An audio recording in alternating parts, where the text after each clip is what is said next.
எல்லாருக்கும் வணக்கம். தொடர்ந்து நாம் ஒரு செக்டார் அதில் இருக்கிற அந்த ஸ்டாக்கு இதை பற்றின பர்ஃபார்மன்ஸ் எல்லாம் பார்த்துட்டு வந்திருந்தோம். ஆனால் ஒரு சில பேர் வந்து எங்களுக்கு ஷேர் மார்க்கெட்டாக என்னென்னு தெரியாது, அதனால் அதை பற்றின ஒரு பேசிக்கான ஒரு ஐடியா கொடுத்துட்டு நீங்கள் தொடர்ந்தீங்கன்னா எங்களுக்கு உதவிகரமாக இருக்கும் அப்படின்ற மாதிரி சொன்னதுனால நாம் அடிப்படையிலேருந்து பார்ப்போம். சரி, இப்போது what is share market? Share மார்க்கெட்னால் என்ன அப்படிங்கிற கேள்விக்கான பதில். அது என்ன பதில் சொல்கிறாங்கன்னா, அதாவது பப்ளிக்காக லிஸ்டான ஒரு ஸ்டாக், அதை வந்து பையர்ஸும் செல்லர்ஸும் சேர்ந்து ட்ரேட் பண்ணுற ஒரு இடம் தான் ஷேர் மார்க்கெட் அப்படிங்கிறது தான் இது டெஃபினிஷன் அப்படின்னு சொல்கிறாங்க. சரி, நான் என்ன சொல்கிறேன்னா, ஷேர் மார்க்கெட்டுங்கிறது இருக்கட்டும், முதல்ல ஷேர்னால் என்னன்னு தெரிஞ்சுக்கலாம். ஷேர்னால் என்ன அப்படின்ற ஒரு அடிப்படையான கேள்விக்கு வந்து முதல்ல பதில் என்னன்னு தெரிஞ்சுப்போம். இப்போது ஷேர்னால் என்ன அப்படின்னா எப்படி சொல்லலாம்னா, நீங்கள் கடைக்கு போகிறீங்க, ஒரு காய்கறி கடைக்கு போகிறீங்க, தக்காளி இல்லை வெங்காயம் ஏதோ ஒரு பொருள் வாங்குறீங்க. நீங்கள் அப்போ என்ன வாங்குவீங்கன்னா, உங்களுக்கு தேவையானது வாங்குவீங்க, தேவையான அளவு.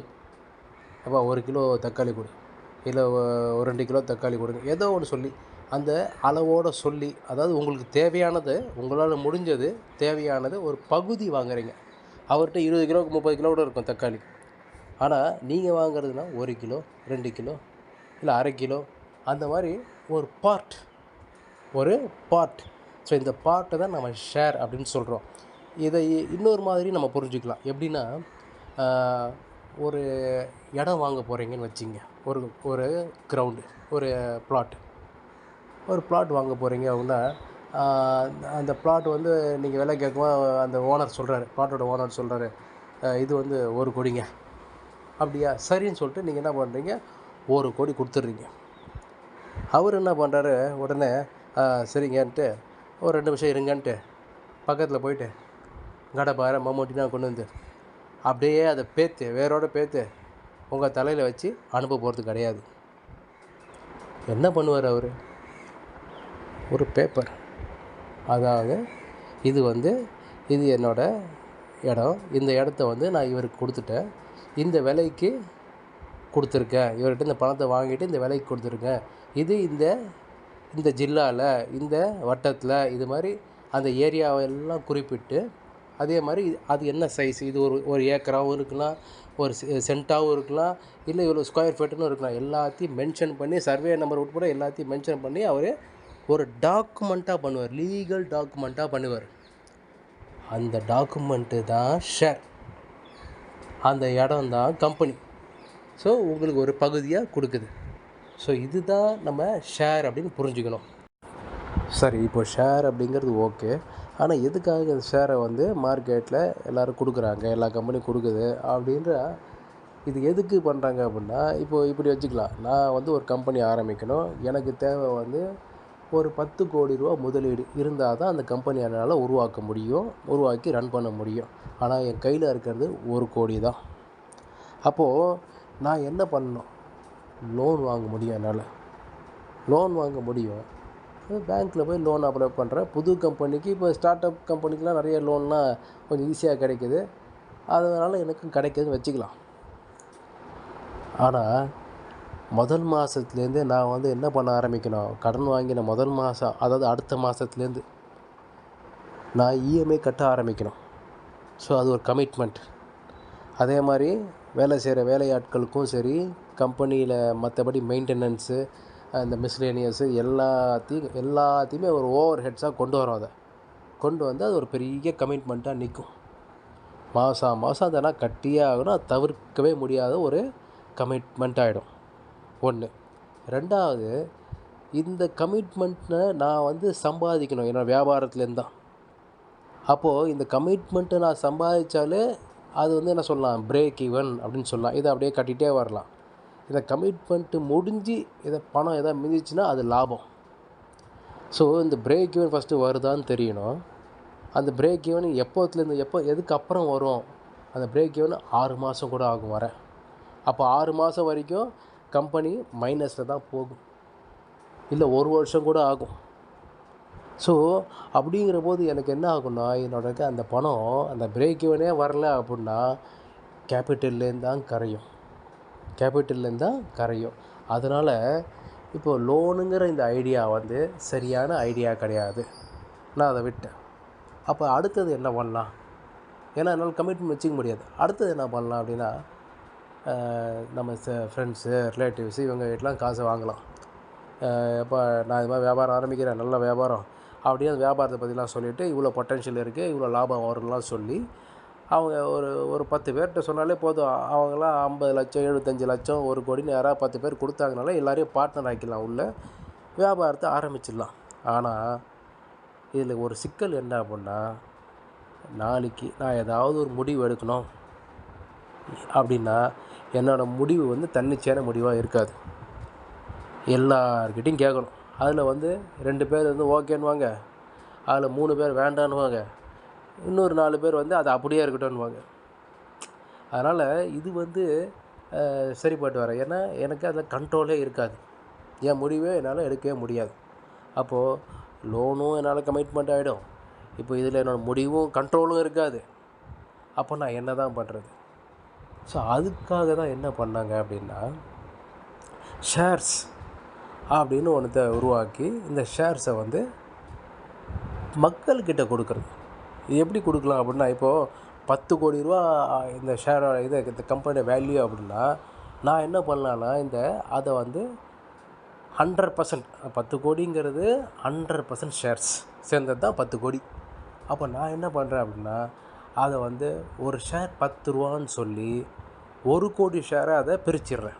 அதாவது இப்போ உங்கள்கிட்ட இடம் இருந்ததுன்னா, உங்கள்கிட்ட ஒரு 50 ஏக்கர் இடம் இருந்ததுன்னா என்ன பண்ணலாம், நீங்கள் 5 ஏக்கராகவும் பத்திரம் பண்ணி வச்சுக்கலாம், இல்லை ஒரு ஏக்கராகவும் பத்திரம் பண்ணி வச்சுக்கலாம். ஸோ அது உங்கள் சௌகரியம். அதே மாதிரி தான் என்னோடய வசதிப்படி நான் என்ன பண்ணுறேன்னா, அதை வந்து 10 ரூபான்னு சொல்லி 1 கோடி ஷேர்ஸாக வச்சுக்கிறேன், இல்லை 100 ரூபான்னு சொல்லி 10 லட்சம் ஷேராகவும் வச்சுக்கலாம் அதை. ஸோ இப்படி ஷேர்ஸை நான் பிரிச்சிடுறேன். அப்படி பிரிக்கும்போது யார்கிட்ட 51% ஷேர் அந்த ஹோல்டிங் இருக்கோ அவங்க தான் அந்த கம்பெனியோட சேர்மேன். அப்போது 51% போக மீதி 49% ஷேரை என்னால் கொடுக்க முடியும், பப்ளிக்கிட்ட கொடுத்து காசு வாங்க முடியும். சரி, 49% கொடுத்துட்டேன் அப்படின்னா எனக்கு வந்து 9 கோடி ரூபா வந்துடுமா அப்படின்னா வராது. அப்போ என்ன பண்ணுறது?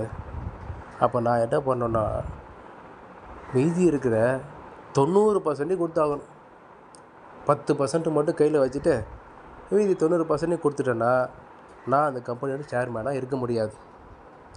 அப்போது அந்த கம்பெனிக்கு யார் சேர்மேன்? அப்படி இருக்கும்போது பப்ளிக்கிட்ட கொடுக்கும்போது எல்லோரும் கொஞ்சம் கொஞ்சம் வாங்குவாங்க. என்கிட்ட 10% இருக்குது அப்படின்னா 10% வாங்குறவங்களும் ஒரு 3-4 பேர் இருக்கலாம், அதில் 5-6 பேர் இருக்கலாம். அதே மாதிரி அடுத்து ஒரு சில பேர் 7%, 6% இப்படி இருக்கலாம். அதனால தான் இதுக்கு என்ன பண்ணியிருக்காங்க அப்படின்னா, ஒரு கம்பெனியோட பைலா, இது கம்பெனி டு கம்பெனி கொஞ்சம் வேரி ஆகும்.